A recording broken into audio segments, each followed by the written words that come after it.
Guys, कैसे आप सब। उम्मीद करता हूं कि आप सभी स्वकुशल और स्वस्थ होंगे। दोस्तों, आज इस वीडियो के माध्यम से हम जानेंगे आधार एग्ज़ाम का चैप्टर 8 यानी कि चैप्टर 8, लेकिन हमारा जो है एपिसोड नंबर 9 होगा। दोस्तों, हमारा ये जो है एपिसोड नंबर 9 होगा और चैप्टर 8 है हमारा। तो चैप्टर 8 है दोस्तों हमारा। क्या है चैप्टर 8 में? अपराध और दंड, जो कि पिछले एपिसोड नंबर 8 में हमने कुछ कवर किया था क्वेश्चन, और जो बाकी क्वेश्चन इसमें है इसमें अभी हम कवर करेंगे। तो चलिए फटाफट 405 तक क्वेश्चन हमने पिछले वीडियो में देखा था दोस्तों, यहाँ तक, और अभी हम यहाँ से चलेंगे 406 लूँ के आसपास से। तो चलिए हमारा क्वेश्चन आ गया है दोस्तों। अगला क्वेश्चन है, जो भी सूचना प्रौद्योगिकी अधिनियम 2000 के अंतर्गत बनाए गए किसी भी नियम या विनियम के तहत कोई अपराध करता है जिसके लिए इस धारा से कहीं और कोई विशिष्ट जुर्माने का प्रावधान नहीं किया गया है, उसे 1 वर्ष तक का कारावास का दंड दिया जाएगा या उस पर जुर्माना किया जाएगा, जो 150 रुपये तक बढ़ाया जा सकता है। तो दोस्तों इसमें होगा 10,000 रुपये, यानी कि 25,000 रुपये। दोस्तों इसमें इसका आंसर हो जाएगा 3 नंबर। 25,000 रुपये तक बढ़ाया जा सकता है, 25,000 रुपये तक बढ़ाया जा सकता है। चलिए अगला क्वेश्चन है दोस्तों हमारा, जो कोई भी सूचना प्रौद्योगिकी अधिनियम 2000 के तहत किसी भी नियम का विनियम के तहत अपराध करता है जिसके लिए इस धारा से कहीं और कोई विशिष्ट जुर्माना प्रदान नहीं किया जाता है, वह दंडनीय होगा। यहाँ कुछ दंड दिए गए हैं। 1 नंबर में है दोस्तों, एक अवधि के लिए कारावास। यहाँ पे आप देख पा रहे होंगे, एक अवधि के लिए कारावास 1 वर्ष तक बढ़ाया जा सकता है। 2 में है जुर्माने को जो 25,000 रुपये तक बढ़ाया जा सकता है। 3 में है एक अवधि के लिए कारावास 2 साल तक बढ़ाया जा सकता है। और 15। तो इसमें दोस्तों 1 और 2 आंसर हो जाएगा। चलिए हम आपको दिखाते हैं 1 और 2। इसका आंसर हो जाएगा 1 और 2। यहाँ पे देख पा रहे होंगे कि आप, इसका आंसर हो जाएगा 1 और 2, ये दोनों आंसर हो जाएगा। इसका मतलब 1 नंबर। चलिए अगला क्वेश्चन है हमारा।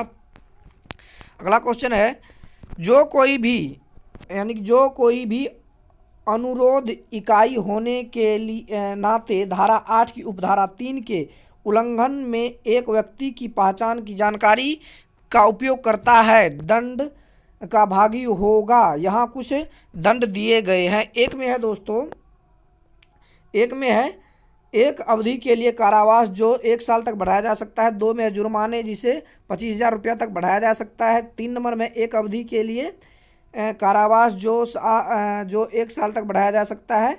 और फिर है जुर्माने जिसे 10,000 रुपये तक बढ़ाया जा सकता है। तो इसका आंसर हो जाएगा दोस्तों नंबर 4। 3 और 4, यानी कि कहने का मतलब ये दोनों होगा, यानी कि 3 और 4 ये दोनों। इसका आंसर हो जाएगा दोस्तों यहाँ पे 4, यानी कहने का मतलब 1 साल तक उसका जो है अवधि बढ़ाया जा सकता है। कारावास का अवधि 1 साल तक बढ़ाया जा सकता है और जुर्माने की राशि 10,000 किया जा सकता है। चलिए अगला क्वेश्चन है हमारा। यहाँ कुछ अपराध दिए गए हैं। 1 में है, चलिए पढ़ लेते हैं। 1 में है दोस्तों, चीफ मेट्रोपॉलिट मजिस्ट्रेट। 2 में है मुख्यालय न्याय मजिस्ट्रेट। तीसरा प्राथमिक न्यायालय और चौथा है दोस्तों न्यायिक सेवा आयोग।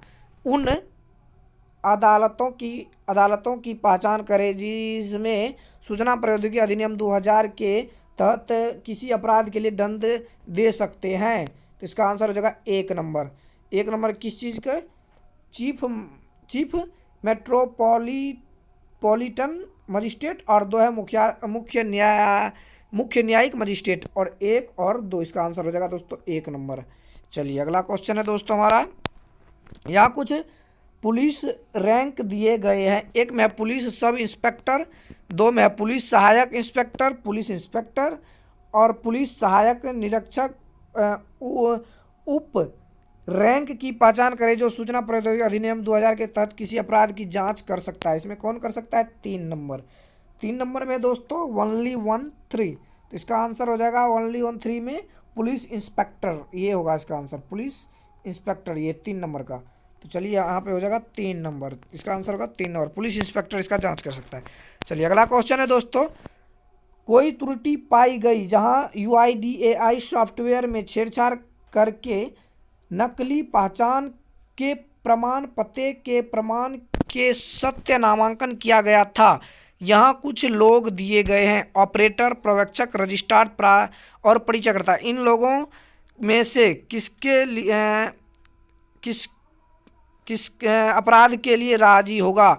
एक और दो होगा दोस्तों, ऑपरेटर और सुपरवाइजर, एक और दो। तो इसका आंसर हो जाएगा ये 1 नंबर। चलिए अगला क्वेश्चन है दोस्तों।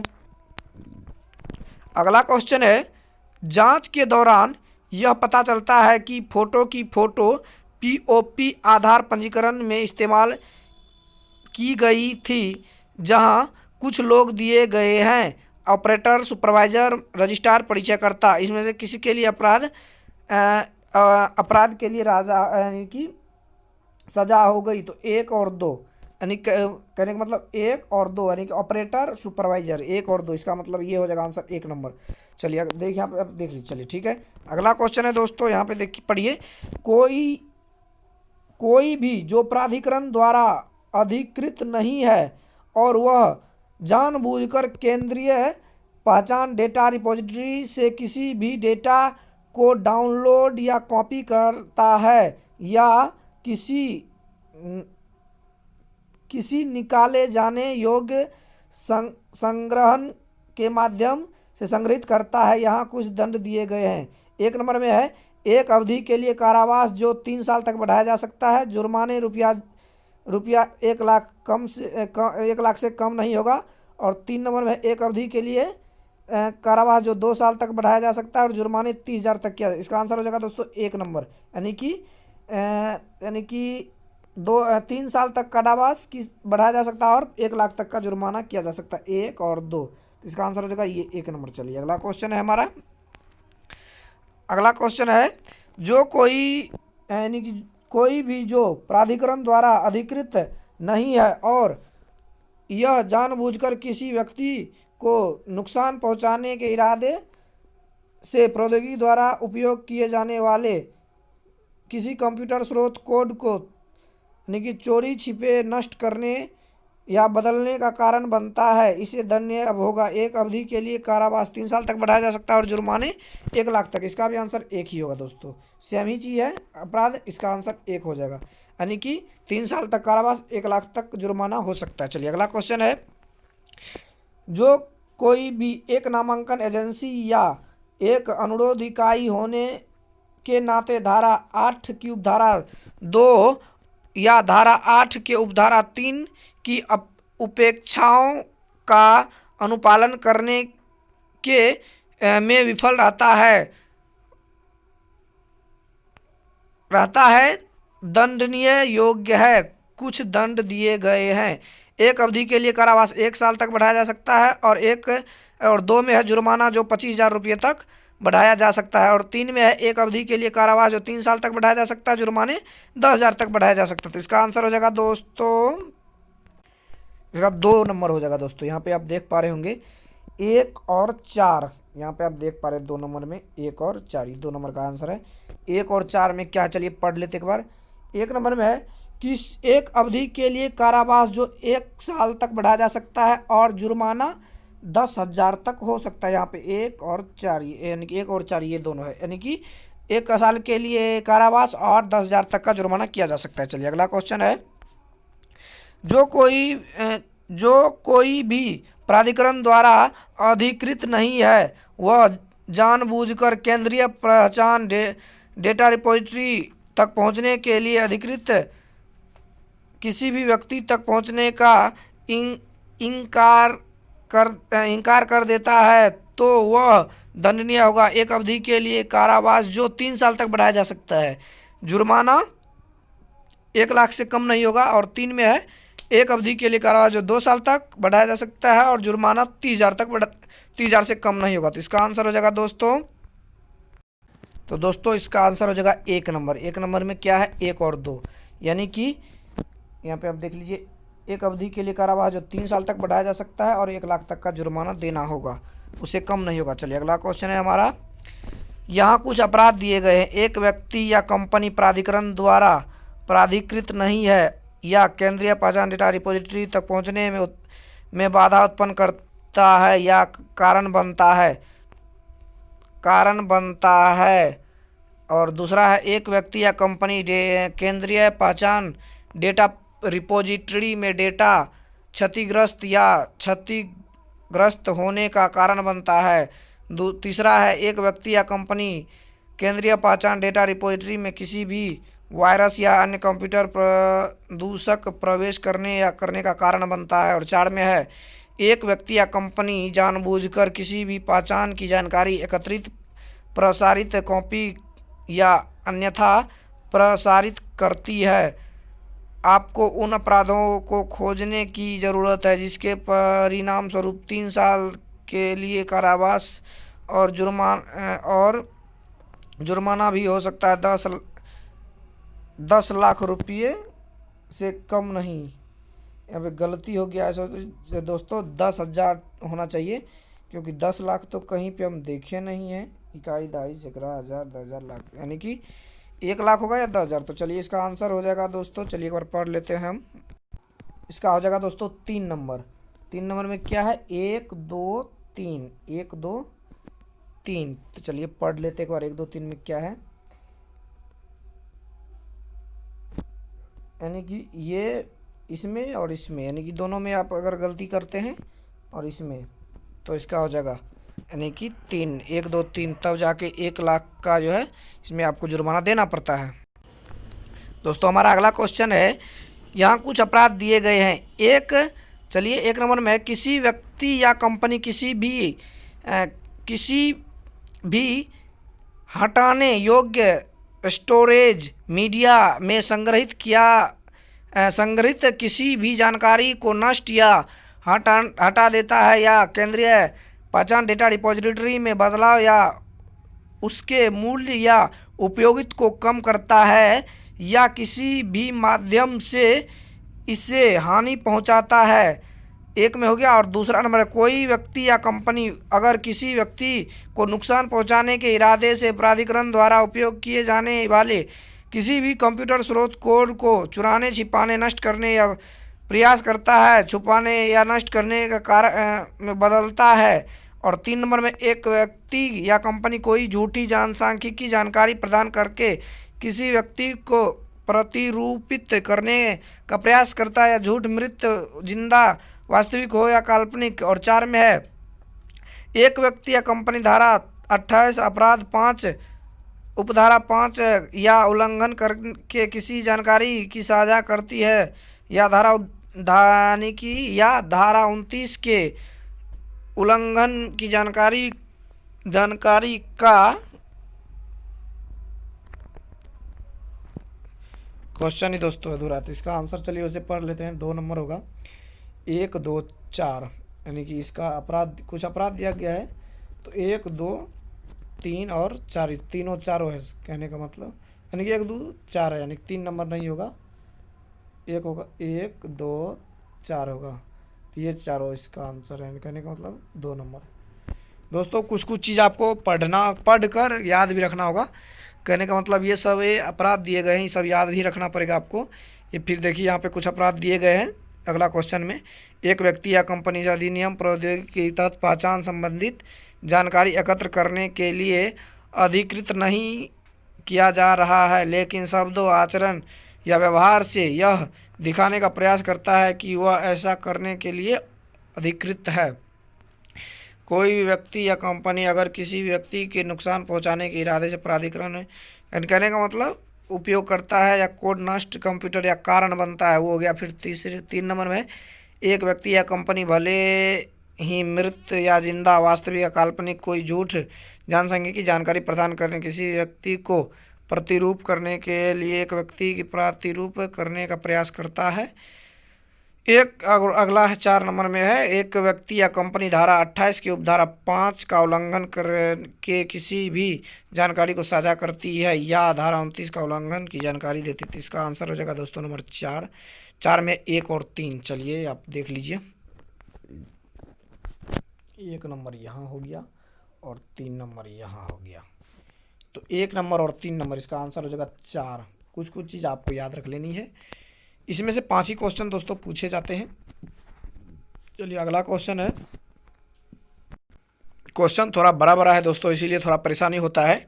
यहाँ भी कुछ अपराध दिए गए हैं। तो किसी व्यक्ति या कंपनी किसी भी हटाने योग्य रजिस्टर्ड मीडिया। अभी दोस्तों ये क्वेश्चन आपने पढ़ा था, तो इसका आंसर हो जाएगा दोस्तों चारों। कहने का मतलब यहाँ पे देख लीजिए 2 नंबर में दिया गया है, 2 नंबर 1 यानी कि 2 और 3 होगा इसका आंसर, 2 और 3 इसका ये आंसर होगा। चलिए एक बार हम पढ़ देते हैं 2 और 3 का, 1 और 3 का। किसी भी व्यक्ति या कंपनी किसी भी हटाने योग्य रजिस्टर्ड मीडिया असंग्रहित किसी भी जानकारी को नष्ट करता है या हटा देता है, या केंद्रीय पहचान डेटा रिपोजिटरी में बदलता है, या इसके मूल या उपयोगिता को कम करता है, या किसी भी माध्यम से हानि पहुंचाता है, तो यह भी एक अपराध है। और एक है 3 नंबर का। चलिए यहाँ पे आप देख लीजिए, एक व्यक्ति या कंपनी केंद्रीय पहचान डेटा रिपोजिटरी तक पहुंचने के लिए अधिकृत किसी भी व्यक्ति तक पहुंचने से इनकार कर देता है या कारण बनती है, तो इसका ये हो गया। चलिए अब दोस्तों हमारा चैप्टर नंबर 9 यहाँ से शुरू होता है, जो कि 9 अध्याय का होता है, और ये हमारा आखिरी अध्याय होगा दोस्तों। अध्याय का नाम है नामांकन कर्मचारी के लिए ग्राहकों की संतुष्टि में सुधार और धोखाधड़ी से बचने के लिए दिशा निर्देश। तो ये हमारा हो जाएगा दोस्तों यहाँ से 421 से 410 तक। कहने का मतलब हमारा हो गया 90 क्वेश्चन है, जिसमें से हमको पूछे जाने वाले हैं कितने क्वेश्चन, 20 क्वेश्चन। 90 में से 20 क्वेश्चन निश्चित रूप से पूछे जाएंगे। तो चलिए हम कुछ क्वेश्चन को अभी कवर कर लेते हैं इस वीडियो के माध्यम से। तो हमारा अगला क्वेश्चन है दोस्तों, यहाँ पे आप ध्यान से देखिए। अब थोड़ा सा हम बड़ा कर लेते हैं। यहाँ पे दिया गया है एक्सेलेशन मैट्रिक्स के संचालक यानी कि एक्सेलेशन मैट्रिक्स में संचालक पर्यवेक्षक के नाम और संपर्क संख्या का उल्लेख होनी चाहिए। तो इसका आंसर हो जाएगा यस, बिल्कुल उल्लेख होनी चाहिए दोस्तों। इसका आंसर हो जाएगा यस, 1 नंबर। चलिए अगला क्वेश्चन है हमारा, एक्सेलेशन मैट्रिक्स में रजिस्ट्रार्ड के नाम और शिकायत प्रकोष्ठ संपर्क संख्या का उल्लेख ना करें। बिल्कुल दोस्तों ना करें, क्योंकि आप अपना दें, अपने अधिकारी का नहीं देना है। रजिस्ट्रार्ड का दोस्तों अपने सेंटर पर उसका नंबर और शिकायत प्रकोष्ठ संपर्क नहीं देना है। चलिए अगला क्वेश्चन है, एक्सेलेशन मैट्रिक्स में नामांकन एजेंसी का नाम और कोड संख्या का उल्लेख किया जाना चाहिए। बिल्कुल सही दोस्तों, नाम और आपका अपना आईडी जरूर उल्लेख किया जाना चाहिए। इसका भी आंसर यस होगा। चलिए अगला क्वेश्चन है हमारा, अगला क्वेश्चन है, यहाँ पर कुछ मुद्दे दी गई है। एक्सेलेशन मैट्रिक्स में कौन सा विवरण जाएगा? केंद्र का पता, ई नाम और कोड, सब्सक्राइबर नाम और संपर्क संख्या, यूआईडी अधिकारी का नाम और संपर्क संख्या। तो इसमें हो जाएगा दोस्तों 1 और 2, 4 नंबर का आंसर है, यानी कि केंद्र का पता और ई नाम, केंद्र का पता और ई नाम, यानी कि 4 नंबर आंसर हो जाएगा दोस्तों। चलिए अगला क्वेश्चन है हमारा, यहाँ कुछ मुद्दे दी गई है कि केंद्र का पता, ई नाम और कोड, अब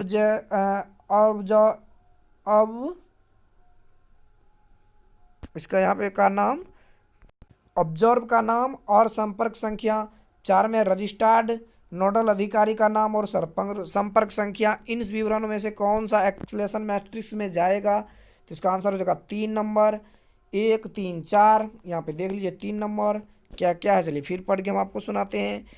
1, 3, 4, 1 में है केंद्र का पता, 3 में है ऑब्जर्व का नाम और संपर्क संख्या, और 4 में रजिस्टर्ड नोडल अधिकारी का नाम और संपर्क संख्या। चलिए अगला क्वेश्चन है हमारा, यहाँ कुछ मुद्दे दिए गए, केंद्र का पता, ऑपरेटर का नाम और संपर्क संख्या, ऑब्जर्व का नाम और संपर्क संख्या, रजिस्टर्ड नोडल अधिकारी का नाम और संपर्क संख्या, कौन सा एक्सेलेशन मैट्रिक्स को जाएगा? चलिए अगला यहाँ पे आंसर हो जाएगा दोस्तों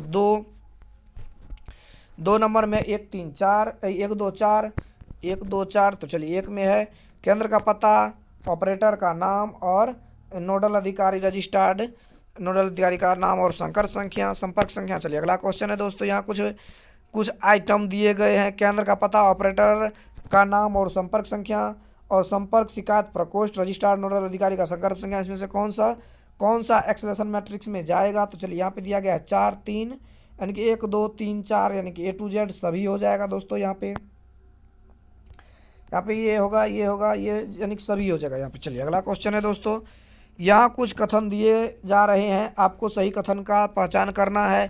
1 नंबर में है, ऑपरेटर को हर किसी के साथ समान रूप से व्यवहार करना चाहिए, भले ही वे वरिष्ठ नागरिक हो या निष्पक्षताजन ही क्यों न। और 2 नंबर में, वरिष्ठ नागरिक के मामले में ऑपरेटर को केवल नाम और पता लेनी चाहिए। और 3 नंबर में है दोस्तों, यदि बायोमेट्रिक डिवाइस वरिष्ठ नागरिक के लिए बायोमेट्रिक पता लेने में असमर्थ है तो ऑपरेटर को पता का प्रमाण लेना चाहिए। और 4 में है, ऑपरेटर को अपवाद फोटोग्राफ्स एकत्र करने के लिए स्पष्ट रूप से अपराध का चरित्रण एकत्र करना चाहिए। चलिए 4 नंबर है दोस्तों इसका आंसर। 4 नंबर में है 1, इसका आंसर हो जाएगा ओनली 1 दोस्तों।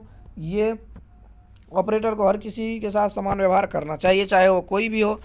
चलिए अगला क्वेश्चन है दोस्तों हमारा, यहाँ कुछ कथन दिए जा रहे हैं, आपको सही कथन का पहचान करना है। 1 नंबर में है, यदि बायोमेट्रिक डिवाइस वरिष्ठ नागरिक का बायोमेट्रिक पता लगाने में असमर्थ है तो ऑपरेटर फोर्स कैप्चर विकल्प का कोशिश कर सकता है। वरिष्ठ नागरिक के 2 नंबर में है, वरिष्ठ नागरिक के मामले में ऑपरेटर को उन्हें प्राथमिकता देने का प्रयास करना चाहिए। और 3 में है, यदि बायोमेट्रिक डिवाइस वरिष्ठ नागरिक के लिए बायोमेट्रिक पता लगाने में असमर्थ है तो डिवाइस का प्रयोग केवल फ़ोटो लेने के लिए करना चाहिए। और 4 में है, ऑपरेटर को हर किसी के साथ समान व्यवहार करना चाहिए, वो चाहे वरिष्ठ नागरिक हो या निष्पक्षजन। तो यहाँ पे 1 नंबर का आंसर हो जाएगा दोस्तों। 1 नंबर में 1 और 2, तो इसका हो जाएगा 1 और 2। वरिष्ठ नागरिक के मामले में ऑपरेटर को प्राथमिकता देनी चाहिए और अगर कैप्चर करने में प्रॉब्लम हो तो वो यानी कि फोर्स का प्रयास करना चाहिए। चलिए अगला क्वेश्चन है दोस्तों हमारा,